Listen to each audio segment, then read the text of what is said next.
Welcome to master mind of GK. Friends, एक बार फिर से आप लोग का स्वागत है मास्टर माइंड ऑफ जीके में। आज इस वीडियो में फ्रेंड्स 30 महत्वपूर्ण सवाल को देखेंगे जो साइंस से है। ये सभी सवाल है जो फ्रेंड्स बहुत बार एग्जाम में रिपीट हो चुका है, इसलिए एक भी प्रश्न को आप स्किप ना करें, पूरा वीडियो ज़रूर देखें। फ्रेंड्स, आपका ये सवाल RRB, NTPC, railway group D के साथ साथ सभी प्रकार की प्रतियोगिता परीक्षा के लिए काफ़ी महत्वपूर्ण है, इसलिए पूरा वीडियो ज़रूर देखें।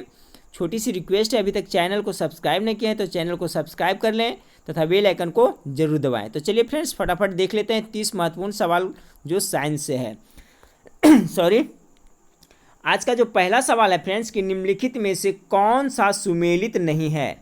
तो कौन सा सुमेलित नहीं है फ्रेंड्स, गेस करते चलिएगा। ऑप्शन ए डेसिबल, ध्वनि की प्रबलता की इकाई।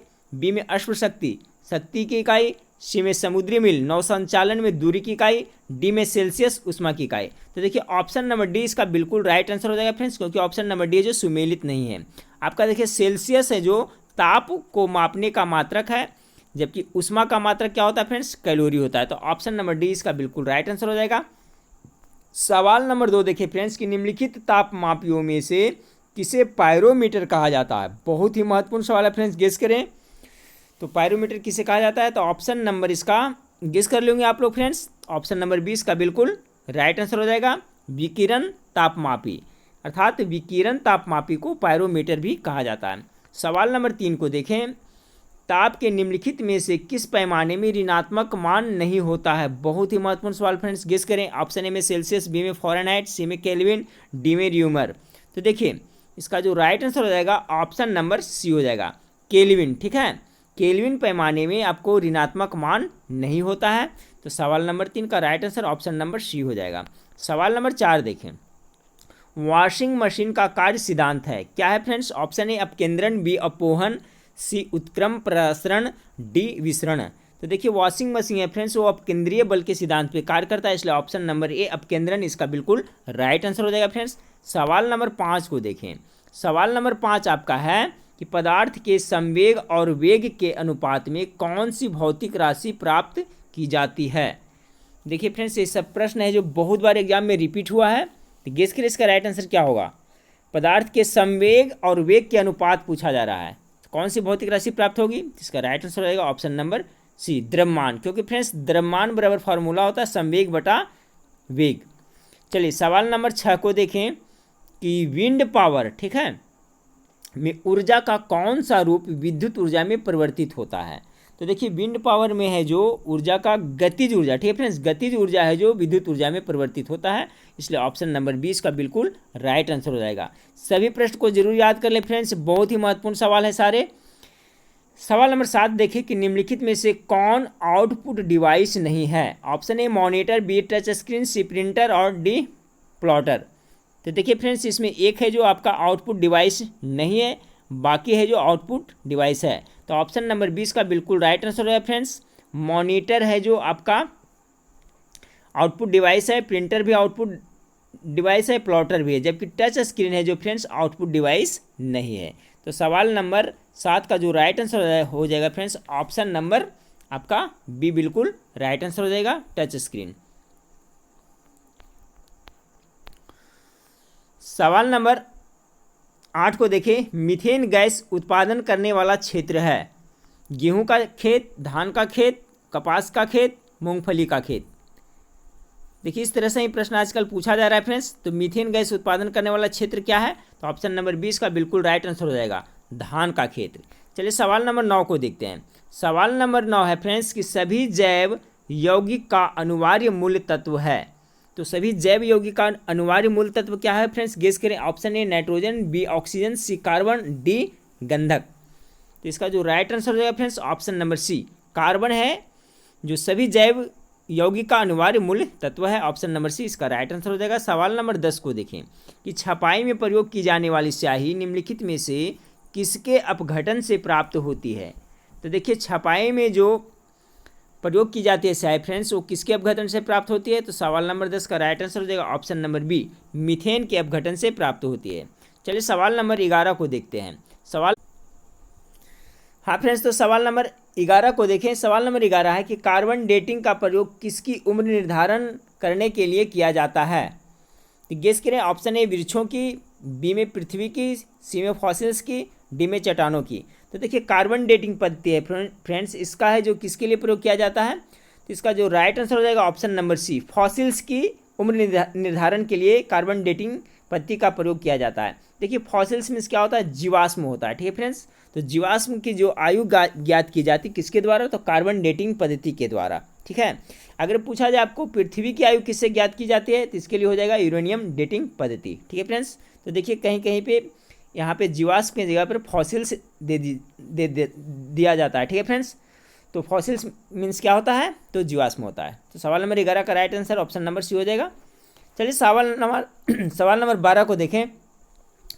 निम्नलिखित में से कौन सा एक शाकनाशक का उदाहरण है। यहाँ टाइपिंग मिस्टेक हुआ फ्रेंड्स। निम्नलिखित में से कौन एक शाकनाशक का उदाहरण है। देखिए फ्रेंड्स, शाक मतलब क्या होता है, जो धान और गेहूं की खेती में जो खरपतवार अनावश्यक रूप से उगाते हैं फ्रेंड्स, उसी को शाक कहते हैं या खरपतवार भी कहते हैं। तो वही पूछा जा रहा है कि निम्नलिखित में से कौन सा एक शाकनाशक का उदाहरण है। तो देखिए इसका ऑप्शन नंबर ए है जो बिल्कुल राइट आंसर है friends, sodium chlorate. Sodium chlorate का प्रयोग शाकनाशक यानी खरपतवार को नाश करने के लिए किया जाता है। तो ऑप्शन नंबर ए इसका बिल्कुल राइट आंसर हो जाएगा। चलिए सवाल नंबर 13 को देखें कि कुनैन सिनकोना पादप के किस भाग में प्राकृतिक रूप से पाई जाती है। इसमें दो सवाल बन रहा है फ्रेंड्स। देखिए कुनैन है जो आपको मलेरिया के दवाई के रूप में इसका प्रयोग किया जाता है, तो वो सिनकोना के वृक्ष से प्राप्त होता है। तो पूछा जा रहा है जो कुनैन है सिनकोना पादप के किस भाग में प्राकृतिक रूप से पाया जाता है, जड़ में पाया जाता है, फल में, बीज में या छाल में। तो देखिए जो सिनकोना है जो कुनैन है फ्रेंड्स, वो सिनकोना के छाल से प्राप्त की जाती है, यानी ऑप्शन नंबर डी इसका बिल्कुल राइट आंसर हो जाएगा। सवाल नंबर 14 को देखें कि मानव के मस्तिष्क में स्मरण क्षमता कहाँ होती है। तो गेस करें फ्रेंड्स, सवाल नंबर 14 का राइट आंसर क्या होगा।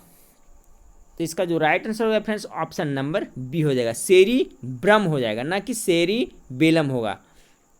मानव के मस्तिष्क में स्मरण क्षमता कहाँ होती है, तो सेरिब्रम में। ऑप्शन नंबर बी इसका बिल्कुल राइट आंसर हो जाएगा। सवाल नंबर 15 को देखें कि मानव शरीर का तापक्रम, इस तरह से भी देखिए सवाल पूछा जाता है फ्रेंड्स कि जाड़े में क्या घट जाता है, गर्मी में बढ़ जाता है, न जाड़ों में घटता है, न ही गर्मियों में बढ़ता है। ऑप्शन डी में जाड़ों में बढ़ जाता है। यहाँ टाइपिंग मिस्टेक हुआ फ्रेंड्स। तो गेस करें इसका राइट आंसर क्या हुआ कि मानव शरीर का जो तापक्रम है वो क्या जाड़े में घट जाता है या गर्मियों में बढ़ जाता है, या तो फिर न जाड़े में घटता है न बढ़ता है या जाड़ों में बढ़ जाता है। तो इसका राइट आंसर क्या होगा फ्रेंड्स, ऑप्शन नंबर सी हो जाएगा। देखिए जो मानव शरीर का तापमान है फ्रेंड्स वो है ज्यों का त्यों रहता है। ऐसा नहीं कि ठंड के दिन है, ठंड के मौसम में हम लोग का शरीर का तापमान घट जाता है और गर्मी में बढ़ जाता है, ठीक है। तो इसका राइट आंसर हो जाएगा ऑप्शन नंबर सी, न जाड़ों में घटता है और न ही गर्मियों में बढ़ता है। सवाल नंबर 16 को देखें कि आयोडीन युक्त हार्मोन थायरोक्सिन है, क्या है। तो गेस करें फ्रेंड्स क्या होगा सवाल नंबर 16। तो सवाल नंबर 16 का जो राइट आंसर होगा फ्रेंड्स ऑप्शन नंबर सी हो जाएगा, एक अमीनो अम्ल है। आयोडीन युक्त हार्मोन थायरोक्सिन क्या है, एक अमीनो अम्ल है, ठीक है फ्रेंड्स। इसके बारे में देखिए हार्मोन जो भी होता है फ्रेंड्स क्या होता है, एक प्रोटीन होता है, ठीक है।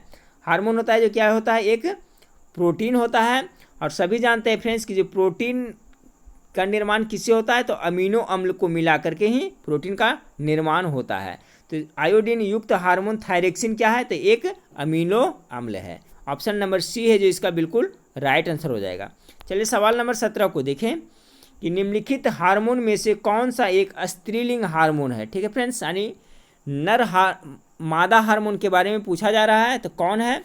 तो ऑप्शन नंबर इसका सी बिल्कुल राइट आंसर हो जाएगा फ्रेंड्स, एस्ट्रॉन। एस्ट्रॉन है जो क्या है, स्त्रीलिंग हार्मोन यानी मादा हार्मोन का उदाहरण है। तो सवाल नंबर 17 का right answer option number C हो जाएगा। सवाल नंबर 18 देखें कि रेडियोधर्मी पदार्थ उत्सर्जित करता है, क्या क्या करता है, अल्फा कण करता है, बीटा कण करता है, गामा किरण करता है या उपयुक्त सभी करता है। तो देखिए रेडियो जो धर्मी पदार्थ है फ्रेंड्स वो है जो अल्फा बीटा गामा सभी उत्सर्जित करता है, इसलिए ऑप्शन नंबर डी इसका बिल्कुल राइट आंसर हो जाएगा। सवाल नंबर 19 को देखें कि भारत में भारी जल बनाया जाता है, ठीक है फ्रेंड्स। भारी जल जिसका रासायनिक सूत्र क्या होता है फ्रेंड, D2O होता है, ठीक है। ड्यूटेरियम ऑक्साइड को भारी जल कहा जाता है। ये कहाँ बनता है फ्रेंड्स, तो इसका जो राइट आंसर हो जाएगा ऑप्शन नंबर ए, ट्रॉम्बे, जो मुंबई में पड़ता है वहीं पे आपको भारी जल का बनाया जाता है। ठीक है फ्रेंड्स, तो ऑप्शन नंबर ए इसका बिल्कुल राइट आंसर हो जाएगा। सवाल नंबर 20 को देखें कि कौन सी तरंगें शून्य में संचरण नहीं कर सकती है। प्रकाश ए में है, ऑप्शन बी में उष्मा, सी में ध्वनि और डी में इलेक्ट्रोमैग्नेटिक। तो देखिए फ्रेंड्स, इसका जो राइट आंसर हो जाएगा ऑप्शन नंबर सी हो जाएगा, ध्वनि। शून्य यानी क्या फ्रेंड्स, शून्य यानी निर्वात। तो कौन सी तरंगें शून्य यानी अर्थात निर्वात में संचरण नहीं कर सकते हैं फ्रेंड्स, तो ऑप्शन नंबर सी, क्योंकि ध्वनि को गमन करने के लिए फ्रेंड्स कोई माध्यम की जरूरत पड़ती है। तो जहाँ शून्य रहेगा, निर्वात रहेगा, वहाँ पे ध्वनि का संचरण नहीं होगा। और ध्वनि जो कौन सा तरंग में गमन करती है, तो अनुदैर्घ्य तरंग में गमन करती है फ्रेंड्स, ये भी याद रखिएगा। जबकि प्रकाश है जो आपका अनुप्रस्थ तरंग में गमन करती है। तो ये भी सवाल पूछा जाता है। तो सवाल नंबर 20 का राइट आंसर हो जाएगा ऑप्शन नंबर सी है कि कौन सी तरंगें शून्य में संचरण नहीं कर सकती, तो ध्वनि तरंगें। चलिए सवाल नंबर 21 को देखें कि एक रडार जो शत्रु के वायुयान की उपस्थिति का पता लगाता है, प्रयोग करता है, कौन सा तरंग इसमें प्रयोग किया जाता है फ्रेंड्स। बहुत ही महत्वपूर्ण सवाल है, गेस करें। प्रकाश तरंगे, रेडियो तरंगे, ध्वनि तरंगे या कर्णातीत तरंगे। तो जो सवाल नंबर 21 है इसका राइट आंसर हो जाएगा ऑप्शन नंबर बी हो जाएगा, रेडियो तरंगे। एक रडार जो शत्रु के वायुयान की उपस्थिति का पता लगाता है, उसमें कौन सा तरंग प्रयोग किया जाता है, तो रेडियो तरंगे। चलिए सवाल नंबर 22 को देखें। सवाल नंबर 22 है कि दूर संचार के लिए प्रयुक्त तरंगे हैं। यहाँ पर टाइपिंग मिस्टेक हुआ है फ्रेंड्स। जो दूर संचार के लिए प्रयुक्त तरंग कौन सा है फ्रेंड्स, गेस करें। तो जो सवाल नंबर 22 है फ्रेंड्स, इसका राइट आंसर हो जाएगा ऑप्शन नंबर डी हो जाएगा, माइक्रोवेव।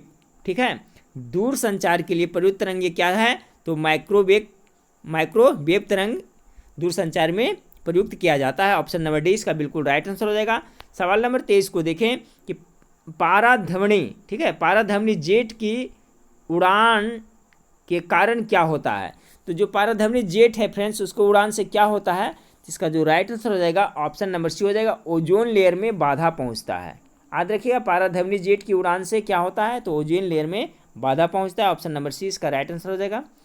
सवाल नंबर 24 को देखिए कि नासा की जेट प्रोपल्सन लेबोरेटरी स्थित है। ये भी देखिए सवाल महत्वपूर्ण है फ्रेंड्स कि नासा के जो जेट प्रोपल्सन लेबोरेटरी है वो कहाँ स्थित है। तो कहाँ स्थित है फ्रेंड्स, इसका जो राइट आंसर हो जाएगा ऑप्शन नंबर सी हो जाएगा, पासाडेना में होगा। ये पासाडेना कहाँ पड़ता है फ्रेंड्स, तो देख लें, नासा की जेट प्रोपल्सन लेबोरेटरी कैलिफोर्निया के उत्तरी भाग के पासाडोना में स्थित है। तो कहाँ पड़ता है, कैलिफोर्निया में पड़ता है पासाडोना। चलिए सवाल नंबर 25 को देखिए, दाब की इकाई क्या है। तो दाब की इकाई क्या होगा फ्रेंड्स, सवाल नंबर 25 का जो राइट आंसर हो जाएगा ऑप्शन नंबर ए हो जाएगा, न्यूटन प्रति वर्ग मीटर। ठीक है फ्रेंड्स, इस तरह से देखिए ऑप्शन बहुत करीब से दिया हुआ है, न्यूटन प्रति वर्ग मीटर इसका राइट आंसर हो जाएगा। देखिए न्यूटन मीटर दिया हुआ है फ्रेंड्स, फिर न्यूटन दिया हुआ है, न्यूटन प्रति मीटर। तो ध्यान रखिएगा यहाँ न्यूटन प्रति वर्ग मीटर होगा। दाब की इकाई क्या है, तो न्यूटन प्रति वर्ग मीटर। ऑप्शन नंबर ए इसका बिल्कुल राइट आंसर है। सवाल नंबर 26 को देखिए, मोडेम एक हार्डवेयर युक्ति है जो जोड़ती है। आप लोग नाम सुनेंगे फ्रेंड्स मोडेम का। इसका राइट आंसर हो जाएगा आपका, गेस करें, option number C, telephone line और कंप्यूटर लाइन में मोडेम का प्रयोग किया जाता है फ्रेंड्स। ऑप्शन नंबर सी इसका बिल्कुल राइट आंसर हो जाएगा। सवाल नंबर 27 को देखिए कि हीलियम के नाभिक में होता है, ये भी प्रश्न बहुत बार रिपीट हुआ है एग्जाम में। तो देखिए हीलियम के जो नाभिक होता है उसमें क्या होता है फ्रेंड्स, उसमें 2 प्रोटॉन और 2 न्यूट्रॉन होते हैं। ऑप्शन नंबर सी इसका बिल्कुल राइट आंसर हो जाएगा। चलिए सवाल नंबर 28 को देख, हाँ फ्रेंड्स, तो सवाल नंबर 28 को देखें कि इंसुलिन है। ऑप्शन ए में वसा, बी में विटामिन, सी में कार्बोहाइड्रेट, डी में प्रोटीन। तो जनरली हम लोग जानते हैं फ्रेंड्स इंसुलिन क्या है, एक प्रकार का हार्मोन है जिसके कमी से आपको मधुमेह यानी चिनिया बीमारी होता है। इंसुलिन का स्राव कहाँ से होता है फ्रेंड्स, तो आपका अग्नाशय ग्रंथि से होता है, सभी जानते हैं। तो इस तरह से प्रश्न पूछा गया, इंसुलिन है, ऑप्शन में आपके सामने दिया हुआ फ्रेंड्स, गेस करिए इसका राइट आंसर क्या होगा। तो देखिए इसका राइट आंसर हो जाएगा ऑप्शन नंबर डी, प्रोटीन। देखिए इसके बारे में डिटेल देख ले फ्रेंड्स कि देखिए इंसुलिन एक प्रकार का हार्मोन है।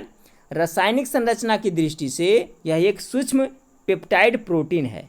ठीक है फ्रेंड्स, क्या है, रासायनिक संरचना की दृष्टि से एक तरह से क्या है, प्रोटीन है, जिसकी रचना एक कॉमन अमीनो अम्ल से होती है। तो देखिए इस तरह से भी प्रश्न आपको पूछा जाता है कि इंसुलिन क्या है फ्रेंड्स, इस तरह से ऑप्शन दिया रहेगा तो प्रोटीन के अंतर्गत आ जाएगा। सवाल नंबर 29 को देखें कि इंसुलिन निम्नलिखित में से कौन सी धातु मौजूद है, यानी इंसुलिन में निम्नलिखित में से कौन सी धातु मौजूद होता है फ्रेंड्स, गेस करें, टीन, तांबा, एल्युमिनियम, जस्ता। तो सवाल नंबर 29 का जो राइट आंसर हो जाएगा ऑप्शन नंबर डी हो जाएगा, जस्ता होगा। ठीक है फ्रेंड्स, इंसुलिन में है जो कौन सी धातुएं मौजूद होते हैं, तो जस्ता धातु मौजूद होते हैं। चलिए सवाल नंबर 30 को देखें, जो इस वीडियो का लास्ट प्रश्न है कि अग्नाशय को पाचक रस के उत्पादन के लिए उत्तेजित करने वाला हार्मोन निम्न में से कौन है। बहुत ही महत्वपूर्ण सवाल है। अग्नाशय को पाचक रस के उत्पादन के लिए उत्तेजित करने वाला हार्मोन निम्नलिखित में से कौन है। तो सवाल नंबर 30 का जो राइट आंसर होगा फ्रेंड्स ऑप्शन नंबर सी हो जाएगा। ठीक है, सिक्रीटिन, सिक्रीटिन हार्मोन हो जाएगा। ठीक है, एक बार फिर से देखिए कि अग्नाशय को पाचक रस के उत्पादन के लिए उत्तेजित करने वाला हार्मोन निम्न में से कौन सा है, तो कौन सा हार्मोन है, सिक्रीटिन। ठीक है फ्रेंड्स, तो देखिए साइंस से 30 महत्वपूर्ण सवाल था फ्रेंड्स, जो बहुत बार एग्जाम में रिपीट हुआ है। तो इस सब प्रश्न का आप रिवीजन करते चले। नेक्स्ट वीडियो में फिर मिलते हैं, देखने के लिए थैंक यू, धन्यवाद।